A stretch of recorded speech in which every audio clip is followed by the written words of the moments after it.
Kita ni duduk dekat dunia ni, kita ni hidup, tuan-tuan, kita lahir daripada rahim mak.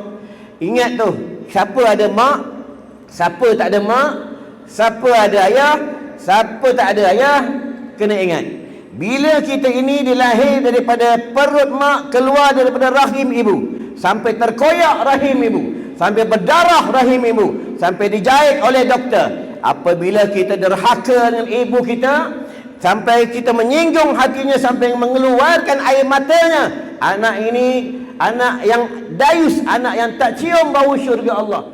Satu pendapat mengatakan sesiapa yang meninggal satu solat fardu akan dimasukkan, akan diseret dan akan dihumban ke dalam neraka Saqar 80 tahun. Ma salakakum fi Saqar? Malaikat bertanya dengan penduduk neraka Saqar. Penduduk neraka Saqar mereka menjawab, lam nakum minal musallin. Kami dihumban ke dalam neraka Saqar sebab hidup kami di dunia, kami sibuk dengan keduniaan kami. Kami sibuk dengan makan minum kami. Kami sibuk dengan hiburan-hiburan kami. Kami sibuk dengan bersukan dan berjoging sahaja. Kami tidak ada masa untuk sembahyang berjamaah, dan kami tidak ada masa untuk sembahyang fardu 5 waktu. Dan kami meringan-ringankan tentang solat yang disuruh oleh Allah Subhanahu wa taala. Tuan-tuan, sama-sama kita muhasabah diri. Baik, kita kenalah wajib kita menuntut ilmu. Talibul ilmi faridatun ala kulli muslimin wal muslimat. Fardu itu iaitu jatuhnya wajib ke atas individu, ke atas lelaki dan perempuan. Dia bukannya sunat muakkad, dia bukannya sunat ab'ad, dia bukannya sunat hayat. Itu fardu ke atas setiap mukallaf apabila dia akil balik. Akil balik iaitu apabila akalnya berfungsi dan apabila dia sudah cukup umur. Hendaklah dia wajib menuntut ilmu fardu ain yang wajib ke atasnya. Baiklah tuan-tuan, sebelum ingin meneruskan tazkirah pada pagi ini, tidak lama pun tuan-tuan jangan risau, sekejap aja. Ya, paling lama pun setengah jam. Tak boleh lama-lama tuan-tuan. Ya, sebab pagi-pagi ini orang masing-masing dah berangan nak makan nasi lemak. Dah berangan nak makan nasi dagang, dah berangan nak makan nasi kerabu. Ulama bagi tahu juga, siapa yang suka baca Al-Quran, umurnya berkat. Siapa yang suka baca Al-Quran, dia dihindar daripada penyakit nyanyuk.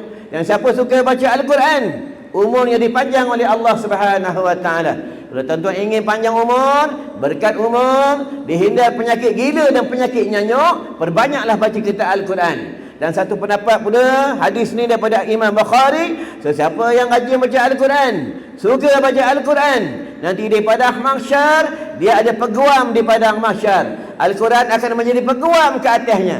Dan satu lagi pula, siapa yang tak suka baca Al-Quran, dalam rumahnya ada kitab Al-Quran, dan dia hafal Al-Quran, tak ikut undang-undang Al-Quran, dia tidak mahu mendalami tentang kitab Al-Quran, nanti kitab Al-Quran akan menjadi, dia akan mendakwa pula orang yang tidak suka baca Al-Quran dan tidak mengikut hukum Al-Quran.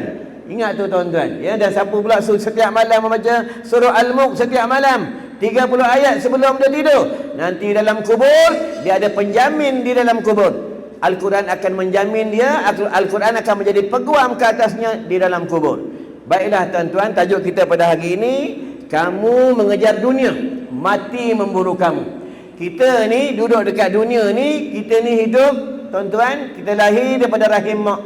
Ingat tu, siapa ada mak, siapa tak ada mak, siapa ada ayah, siapa tak ada ayah, kena ingat.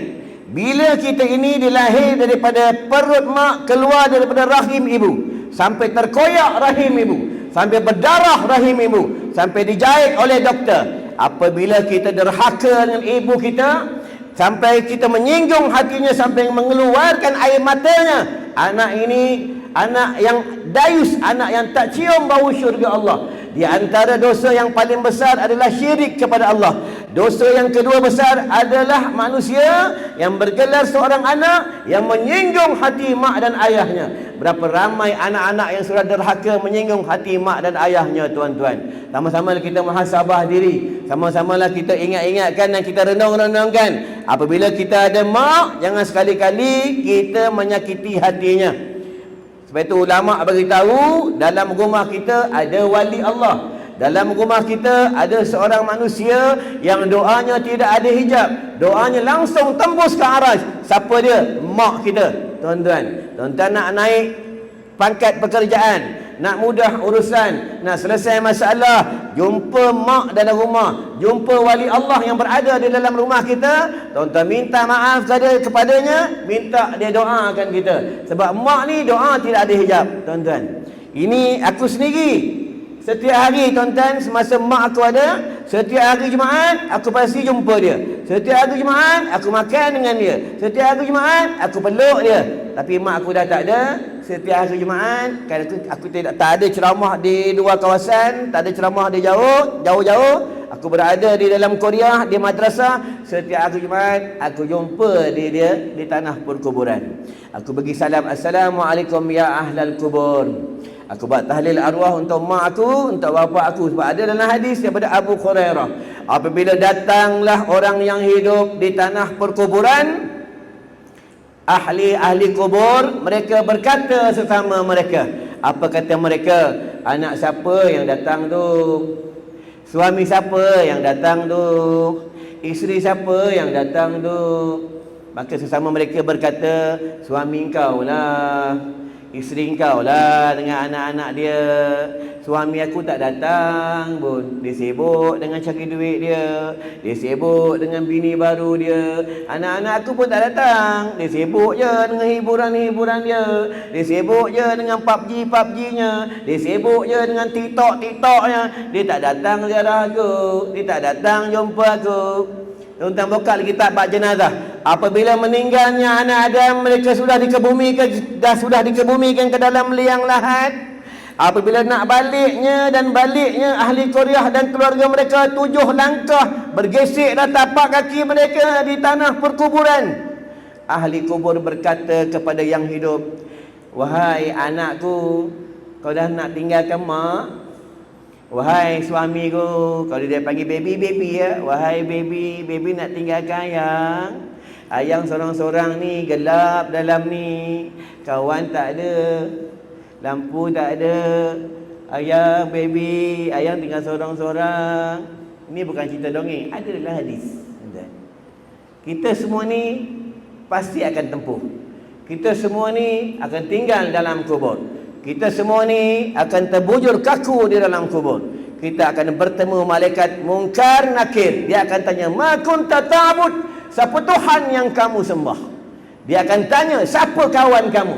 Kalau kita hidup dekat dunia, ustaz sama ustaz pun bergaduh.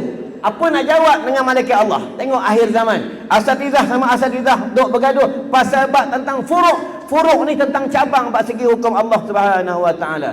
Kita muhasabah dia. Tengok Imam Asy-Syafi'i, Imam Ar-Rafi'i, Imam Maliki, Imam Hanbali, Imam Hanafi. Mereka berlainan tentang bab tentang mazhab, tetapi mereka tidak bergaduh. Mereka tidak bergaduh segi hukum. Mereka tidak bermujadalah. Mereka bermurajaah. Mereka bermusyawarah. Inilah ulama, inilah orang yang ahli ilmu. Orang yang berilmu, dia tidak akan suka bergaduh. Orang yang berilmu ni, dia tawaduk, dia merendah diri. Inilah ahli ilmu. Sebaik-baiknya orang ahli ilmu ni, dia tak akan bagi tahu dia banyak ilmu ke, belajar kat mana ke, dia tak akan bagi tahu. Ni ahli ilmu, tuan-tuan. Sebab tu bila kita belajar, lagi kita belajar, lagi kita bodoh. Lagi kita belajar, lagi kita bodoh. Kenapa dia lagi bodoh? Dia belajar, dia lagi nak tahu. Lagi dia belajar, dia lagi nak tahu. Inilah ahli penuntut ilmu. Sebab tu ahli penuntut ilmu ni, dia kena ada 7 mim. Mutawilah, murajaah, muhimmah, mudzakarah. Dia banyak, ada 7 mim, tuan-tuan. Sebab tu kalau bab tentang menuntut ilmu ni, tuan-tuan, kategori penuntut ilmu yang mendengar, bukan belajar, mendengar. Dalam hadis sebut, hendaklah kamu hendaklah kamu menjadi seorang pengajar ilmu Allah Subhanahu wa taala. Dan hendaklah kamu jadi orang yang menjadi orang yang belajar. Hendaklah kamu jadi orang yang mendengar. Jangan kamu jadi orang yang keempat, celakalah kamu. Iaitu mengajar tidak, belajar tidak, mendengar tidak, tak datang langsung menuntut ilmu. Bila dia tidak ada ilmu, contoh, aku bagi contoh. Di dalam solat, dia ada rukun qawlinya, rukun fi'linya, rukun qalbinya. Apabila dia tak tahu tentang rukun-rukunnya, tak tahu tentang sunat ab'adnya, sunat hayatnya, solatnya satu pendapat mengatakan sah, tetapi Allah tak terima solatnya. Dalam bab solat, takbiratul ihram tu sahaja ada 10 syarat. Kalau kita tak tahu, macam mana kita nak jawab dengan Allah? Itu wajib menuntut ilmu. Hadis Nabi apa kata Nabi? Sallu kama ra'aitumuni usalli. Sembahyanglah kamu macam mana engkau lihat aku semayang. Bila Nabi dah tak ada, kita nak belajar dengan siapa? Belajar dengan ulama, belajar dengan ustaz, belajar dengan orang saleh, menuntut bab perihal solat. Macam mana yang Nabi semayang? Macam mana takbiratul ihram? Dia ada qasad, ta'arud, ta'yinnya. Dia ada muqaranah urfiyah, tauzi'iyah, kamaliyahnya. Dia ada bab tentang berdiri. Wajib kamu berdiri apabila kamu kuasa. Baiklah tuan-tuan, bab tentang tajuk kita ini baru mukadimah. Ya? Baru mukadimah. Tuan-tuan tahan kan? Ya? Dia mengaji tak ada lama. Aku dah ceramah dah 12 tahun. Bukan pada malam ni. Mengajar di surau, di masjid, surau datuk-datuk, surau Tan Sri. Dan aku pernah mengajar di penjara, pernah ceramah di sekolah juvana, budak-budak ni bekas kena parang. Pernah ceramah tempat pusat pelacuran. Pernah ceramah di dalam kelab malam. Tuan-tuan, inilah buat kerja Nabi. Pernah ceramah keluar-keluar orang marah, ada. Ceramah-ceramah orang terbalik meja, ada. Lepas tu ustaz ni dia tak boleh nak gentar dan tak boleh nak takut, tak boleh istilah pencin bab menyampaikan hukum-hukum Allah Subhanahu Wa Taala. Cuba kita renung, kita muhasabah. Baginda seorang rasul, seorang utusan Allah. Namanya berada di surau di masjid. Muhammadur Rasulullah, Muhammadur Rasulullah. Rasulullah ni tuan-tuan, dia ajak orang masuk Islam. Rasulullah ni dia ajak manusia dekat dengan Allah. Orang baling Nabi dengan batu, berdarah pipi Nabi. Orang baling tai unta dengan Nabi. Orang tarik baju Nabi, jatuh daripada unta. Inilah baginda, seorang utusan Allah. Malam-malam dia doakan kita. Inilah baginda, tuan-tuan. Nanti di padang mahsyar dia cari umat dia. Inilah Rasulullah sallallahu alaihi wasallam. Kalau tuan-tuan cintakan Nabi, perbanyaklah selawat ke atas baginda. Kalau tuan-tuan cintakan Nabi, sayangkan Nabi, ikutlah sunnah Nabi, ikutlah perjuangan Nabi, ikutlah syariat Nabi, tuan-tuan. Kita hanya dengar cerita tentang baginda, kulitnya kemerah-merahan. Dia suka tolong isterinya di dalam rumah. Dia kalau berjalan seperti larian-larian anak. Dia kalau bercakap menundukkan kepalanya. Baginda suka memain janggutnya. Inilah baginda, tuan-tuan. Itu yang pada satu hari baginda duduk di dalam rumah, dia menangis teresak-esak. Fatimah Zahrah dan Sayyidina Ali karamallahu wajhah masuk di dalam rumah. Dia melihat baginda menangis teresak-esak. Itu yang Fatimah Zahrah memanggil, "Wahai permata hatiku." Nampak dia panggil bapak, permata hati. Kita panggil bapak daddy. Orang Jawa panggil daddy. Permata hatiku, wahai buah hatiku. Nampak dia panggil bapak permata hatiku. Bapak dengar kalau anak panggil macam ni, sejuk mata hati bapak. Tuan. Tambah pula kalau bapak balik surau, bapak balik kerja, anak tengah baca Quran. Bismillahirrahmanirrahim. Amma yatasa'alun anin naba'il azim. Bapak tengok, seronok bapak. Ni tak ada. Balik, bapak balik, anak tengah main PUBG dengan main TikTok. Kadang bini main TikTok. Ya, bini AJK surau, tuan-tuan. Ada suami tegur, "Ayang janganlah buat macam ni, berdosa. Haram, ramai orang tengok aurat tu. Nanti masuk neraka nanti." Dia boleh jawab apa? Neraka lah. Apa ayang heran? Dia ingat neraka ni macam api dunia. Tuan-tuan, api neraka ni, peluh penduduk neraka ni seandainya jatuh di dunia, manusia semua mati. Inilah tentang neraka. Tadi imam baca lepas subuh, Allahumma ajirni minan nar, Allahumma ajirni minan nar, Allahumma ajirni minan nar. Ada hadis. Sahabat bertanya dengan baginda, "Ya Rasulullah, apa kelebihan baca Allahumma ajirni lepas solat subuh, lepas solat fardu maghrib?" Apa kata baginda? "Seandainya nama kamu berada di pintu neraka, kamu baca 7 kali dengan hudud." Hudud ni dengan sebenar-benar ikhlas kepada Allah. Allah padamkan nama kamu di pintu neraka. Tuan-tuan. Itu bila baca wirid tu sungguh-sungguh. Tuan-tuan, minta dengan Allah. Baca sungguh-sungguh, sama doa, minta dengan Allah sungguh-sungguh, tuan-tuan. Ya Allah.